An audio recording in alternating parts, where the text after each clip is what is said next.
오늘 우리에게 주시는 하나님의 말씀 예레미야 4장 1절부터 31절까지 말씀입니다. 예레미야 4장 1절부터 31절까지의 말씀. 이제 봉독하겠습니다. 하나님의 말씀 경청하십시오. 이스라엘아, 정말로 내가 도래오려거든 나에게로 돌아오너라. 나 주의 말이다. 내가 싫어하는 그 역겨운 우상들을 내가 보는 앞에서 버려라. 내 마음이 흔들리지 않게 하여라. 내가 주님의 살아계심을 두고 진리와 공평과 정의로 서약하면 세계 만민이 나 주를 찬양할 것이고 나도 그들에게 복을 베풀 것이다. 참으로 나 주가 말한다. 유다 백성과 예루살렘 주민아, 가시덤불 속에 씨를 뿌리지 말아라. 묵은 땅을 갈아엎고서 씨를 뿌려라. 유다 백성과 예루살렘 주민아, 너희는 나 주가 원하는 할례를 받고 너희 마음의 포피를 잘라내어라. 그렇지 않으면 너희의 악한 행실 때문에 나의 분노가 불처럼 일어나서 너희를 태울 것이니 아무도 끌 수 없을 것이다. 너희는 유다에 알리고 예루살렘에 선포하여라. 너희는 이 땅 방방 곳곳에 나팔을 불러서 알리고 큰 소리로 외쳐서 알려라. 어서 모여서 견고한 성으로 들어가자 하여라. 시온으로 가는 길에 깃발을 세우며 지체하지 말고 대피하여라. 내가 북쪽에서 재앙을 몰아와서 크나큰 파멸을 끌어들이겠다. 사자가 일어나서 숲속에서 뛰쳐나오듯이 세계 만민을 멸망시키는 자가 길을 나섰다. 그가 너의 땅을 황무지로 만들려고 제자리를 떴다. 이제 곧 너의 모든 성읍이 폐허가 되어 주민이 없을 것이다. 그러므로 너희 이스라엘 백성아, 굵은 베옷을 허리에 두르고 과연 주님의 맹렬한 분노가 아직도 우리에게서 떠나가지 않았구나 하고 탄식하며 슬피 울어라. 그날이 오면 왕이 용기를 잃고 지도자들도 낙담하고 제사장들도 당황하고 예언자들도 소스라치게 놀랄 것이다. 나 주의 말이다.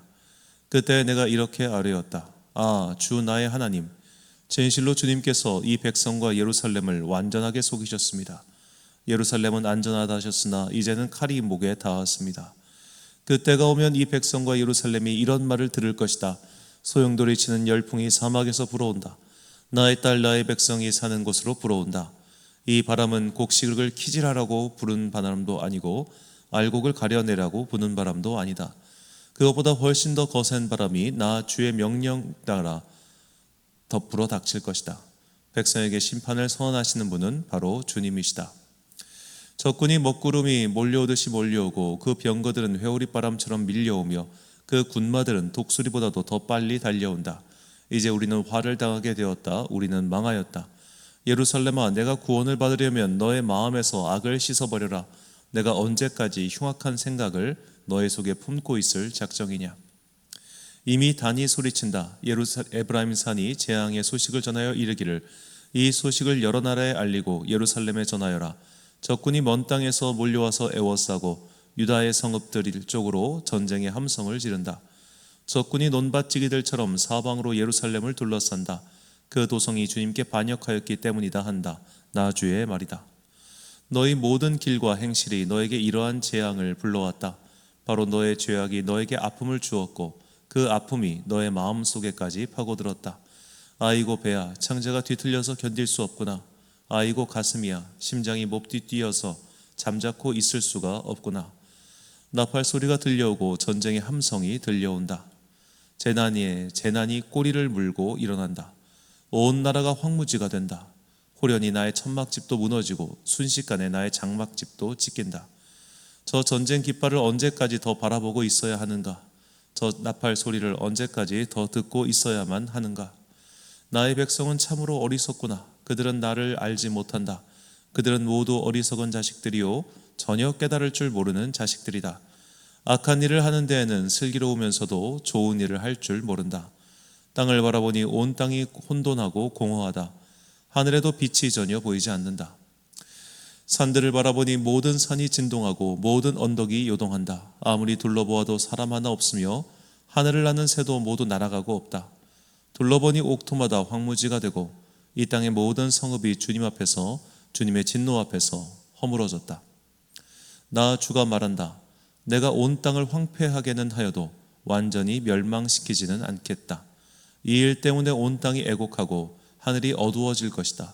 나 주가 말하였으니 마음을 바꾸지 않고 취소하지 않겠다. 기병들과 활 쏘는 군인들의 함성에 성읍마다 사람들이 도망하여 숲속에 숨고 바위 위로 기어 올라간다. 이렇게 모두 성읍을 버리고 떠나니 성읍에 든 주민이 한 사람도 없다. 그런데 너 예루살렘아, 내가 망하였는데도 내가 화려한 옷을 입고 금폐물로 몸단장을 하고 눈화장을 짙게 하다니 도대체 어찌된 셈이냐. 너의 화장이 모두 헛일이 될 것이다. 너의 연인들은 너를 경멸한다. 그들은 오직 너를 죽이려고만 한다. 나는 해산하는 여인의 진통 소리를 이미 들었다. 첫 아이를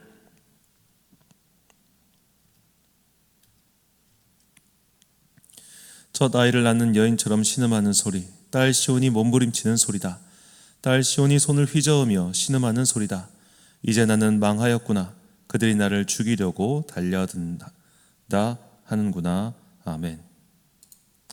죄인을 만나면 애통하라 라는 제목으로 하나님의 말씀 선포하겠습니다.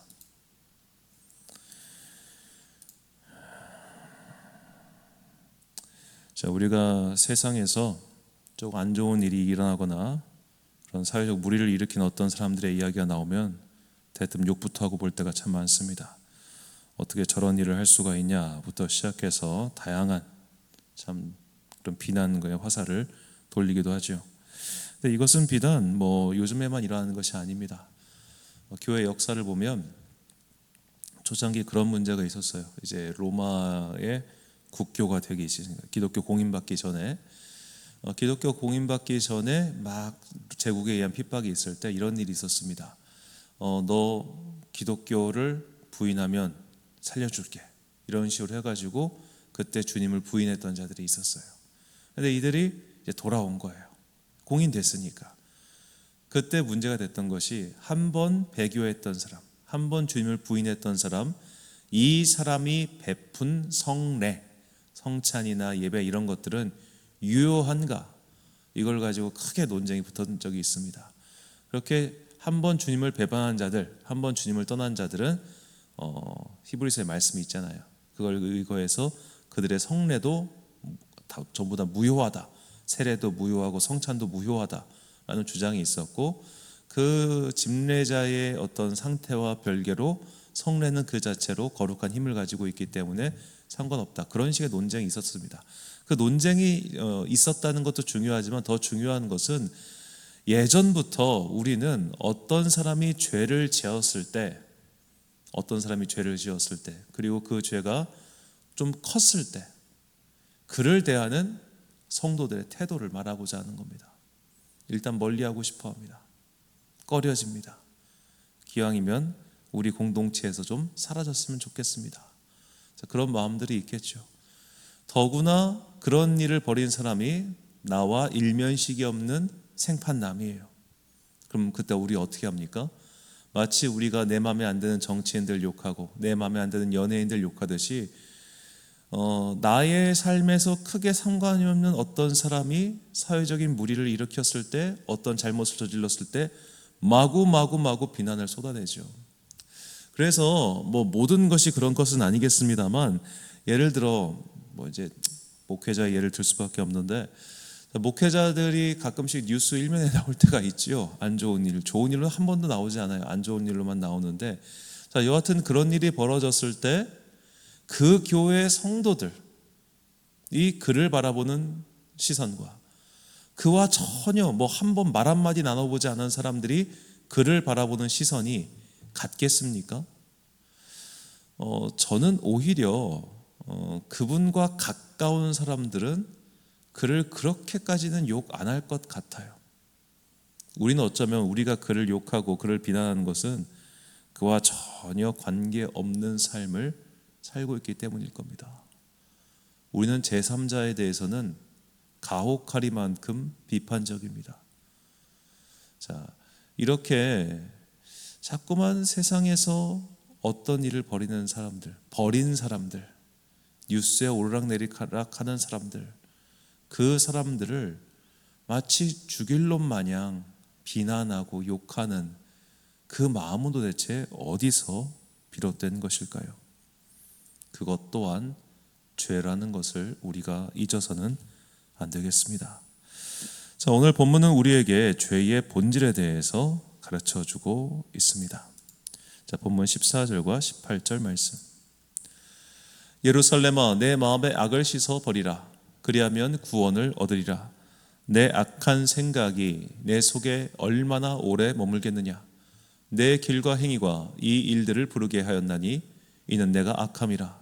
그 고통이 내 마음에까지 미치느니라. 아멘. 자, 마음의 악이 고통에 이르렀다. 이 말씀을 주목해야 됩니다. 자, 이 말씀은 죄의 본질이 무엇인가를 우리에게 굉장히 명확하게 전해주고 있습니다. 죄란 고통이라는 겁니다. 죄는 고통이다. 이게 왜 고통인가? 자, 이 죄라고 하는 한자어를 살펴보면요, 스스로 매울 신자거든요. 저게 스스로 맵게 하는 것, 스스로 고통스럽게 하는 것, 이게 죄입니다. 그런데 저 하얀색 이 죄는 이제 저 노란색 죄자가 이 황제를 가리킬 때 황자랑 비슷하게 생겼다고 해서 저걸 바꾼 거예요, 나중에. 자, 그래서 이 죄는 뭐냐? 그물 망태기를 쓰고 있는 상태. 망태기를 쓰고 있는 너는 비인 인간이 아니다. 너는 사방을 둘러봐도 아니다라는 거예요. 결국 이것을 종합해 보면 죄란 이렇다는 겁니다. 좀 철학적으로 봤을 때 스스로 고통스럽게 만들어서 사슬에 갇혀 있는 상태, 그물에 갇혀 있는 상태, 이런 것이 죄죠. 그러니까 죄는 본질적으로 우리를 고통스럽게 만드는 겁니다. 이걸 좀 비유하면 마약에 비유하고 싶습니다. 자, 마약이 마시면 저 안 먹어서 모르겠지만 기분이 좋으니까 하겠죠. 자, 그런데 그것은 기분을 일수로 좋아지게 만들지만 사실은 먹으면 먹을수록 내 몸을 망가뜨리는 거 아니겠습니까? 죄도 마찬가지입니다. 그냥 있으면, 죄 가운데 있으면 편하고 좋고 그럴 겁니다. 그런데 그것이 내 영혼을 망가뜨리고 있는 거예요. 내 영혼의 방향을 계속해서 죽음의 길로 가게 만들고 있는 것, 그게 죄입니다. 그런데 먹을 때는 몰라요. 즐길 때는 몰라요. 가지고 있을 때는 모를 뿐이죠. 그렇게 마치 중금속에 오염되듯이, 마약에 중독돼서 몸이 파괴되듯이 죄는 우리를 부수고 있는데 우리는 그것을 모르는 것, 그것이 죄의 무서운 상태입니다. 자, 이렇게 죄의 상태는 우리를 고통스럽게 만들고 있는데, 그래서 우리는 이상하게도 그 고통스러워하는 죄인들의 모습, 그 모습을 보며 욕을 해요. 꼴 좋다. 죽어라. 나쁜 놈들아. 그러니까 죄인들이 그 죄인의 삶을 즐길 때는 어떻게 보면 약간은 부러워하고 약간은 막 욕을 하다가, 죄인들이 정말로 사회적 물의를 일으켜서 요러고 갈 때는 막 욕을 한다 이 말이에요. 자, 그가 즐기던 모습이나 이거로 이렇게 해서 끌려가는 모습이나, 사실 그는 하나님 나라의 관점에서 보면 똑같은 상태예요. 똑같은 상태예요. 오히려 하나님 나라의 관점에서 본다면 그가 그 죄를, 그것이 사회적 물의를 일으키는 죄이든 아니면 좀 더 근본적인 죄의 문제든 간에 그가 그렇게 즐기고 있는 상태가 더 심각해요. 차라리 붙잡혀가지고 욕을 먹으면서 끌려간 그 상태가 하나님께서 보실 땐 더 나은 상태일 거예요. 더 나은 상태임에도 불구하고 우리는 왜 그를 보면서 죽여라 죽여라 하는 그 사회적 시선을 우리도 함께 따라가고 있느냐 이 말입니다.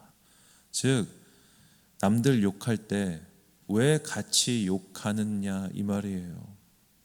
세상 사람들이 그를 비난할 때, 더럽다고 손가락질할 때 함께 더러워, 저거 죽여, 저거 내려와, 저거 치워버려, 이렇게 하는 것이 정말로 성도다운 태도겠습니까? 잘 살펴봐야 됩니다. 자, 오늘 본문에서 하나님께서 이스라엘과 유다 백성들의 이 죄악에 대해서 계속 말씀하셨을 때 예레미야는 맞습니다, 하나님. 이 백성들이 정말 나빴습니다. 제가요 제사장 좀 해봤는데요, 제사장 해보니까 얘들 말 진짜 안 듣고요, 이런 애들은 전부 하나님께서 심판하시기에 마땅합니다. 맞습니다, 하나님. 심판해 주십시오. 이렇게 했을까요? 그렇지 않습니다. 본문 19절과 20절 말씀.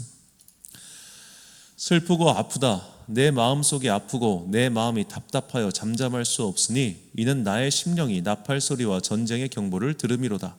패망이 연속하여 온 땅이 탈취를 당하니 나의 장막과 휘장은 갑자기 파멸되도다. 아멘. 자, 아프다. 내 마음속이 아프고 답답하다라고 그렇게 말합니다. 저들의 죄악이, 그리고 그 죄악으로 말미암아 그들의 영혼이 파멸로 가는 그 소식이 나를 아프게 해요. 그런데 그 악의 결과로 인해서 심판이 임했을 때 결국 나의 장막과 휘장도 함께 파멸되는 겁니다. 즉 그들의 죄와 그들의 고통, 그들의 아픔, 그들의 형벌은 나와 무관하지 않다는 겁니다. 이게 중요합니다. 나와 무관하지 않다는 것. 죄는 마치 대기 중에 퍼져 있는 미세먼지와 같습니다. 그 먼지 너도 먹고 나도 먹고 있습니다. 그런데 우리가 흔히 볼 수 있는 소위 죄인들은 그것이 나보다 조금 많이 쌓였거나 혹은 그것이 그들의 몸에서 다른 작용을 일으켜가지고 병으로 발현된 자와 같습니다. 나도 발현될 가능성이 높습니다. 단지 나는 여러 가지 다른 이유로 발현되지 않았을 뿐이고 그들은 그게 발현된 것 뿐이에요.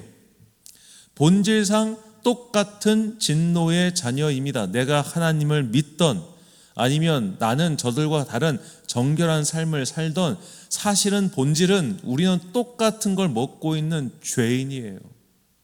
그런데 예수 그리스도를 믿음으로 말미암아 내 영혼의 끝이 달라졌을 뿐이에요. 사실 마음의 작동 상태 그리고 근본적인 행동의 양식은 아직도 똑같아요. 같은 사회 안에서 같은 공기를 마시고 있기 때문에 우리는 그 사회의 가치관, 그 사회에 가는 방향에서 벗어나 살기가 정말 어렵습니다. 정말 어렵습니다. 그렇기 때문에 우리가 어떤 지역에 속해서 지역에 살고 있으면서 또 지역교회를 다니고 있는 한 우리는 그 지역의 이슈와 무관할 수가 없고 그러면서 사실 그들의 인간 사회의 이 죄와 고통으로 말미암은 그 문제를 우리도 함께 느끼는 거예요. 그럼 그런 것이 우리에게 다가왔을 때 주여 저 죄인들을 심판하소서, 주여 저 죄인들을 모두 치워버리소서 라고 하면서 저 죄와 내가 무관하게 사는 것이 과연 성도다운 삶인가? 그렇지 않다는 겁니다. 오늘 예레미야처럼 아프다. 저 죄를 보며 아파하는 마음, 즉 애통하는 마음이 우리에게 있는가? 이 세상의 죄악을 보며 애통해하는 마음, 저 사람의 미끄러짐을 보며 애통해하는 마음, 저 사람이 저런 죄를 저질러서 결국 그 일로 인해서 그의 명성이 추락하고 그가 고통을 겪을 때 안타깝다, 저를 위해 기도해 줘야겠다라는 마음이 우리 안에 있습니까? 우리는 정말 남의 성공을 보다는 남의 추락을 기뻐하며 욕하기를 즐거워하는 속된 말로 시정잡배의 무리와 별 다르지 않는 것 같을 때가 참 속상해요. 제 안에도 그런 마음이 왜 없겠습니까? 그럴 때 우리는 이런 말씀들을 돌아봐야 됩니다. 히브리서 12장 14절과 16절 말씀. 모든 사람과 더불어 화평하게 지내고 거룩하게 살기를 힘쓰십시오. 거룩해지지 않고서는 아무도 주님을 뵙지 못할 것입니다. 하나님의 은혜에서 떨어져 나가는 사람이 아무도 없도록 주의하십시오. 또 쓴뿌리가 돋아나서 괴롭게 하고 그것으로 많은 사람이 더러워지는 일이 없도록 주의하십시오. 또 음행하는 자나 음식 한 그릇에 장자권을 팔아넘긴 에서와 같은 속된 사람이 생기지 않도록 주의하십시오. 자, 보세요. 이거 중요한 겁니다. 하나님의 은혜에서 떨어져 나가지 마십시오라고 하지 않았습니다. 떨어져 나가는 사람이 없도록 주의하라고 합니다. 그리고 속된 사람으로 살지 말라 이렇게 말하지 않습니다. 속된 사람이 생기지 않도록 주의하라고 말합니다. 이것이 무엇이겠습니까?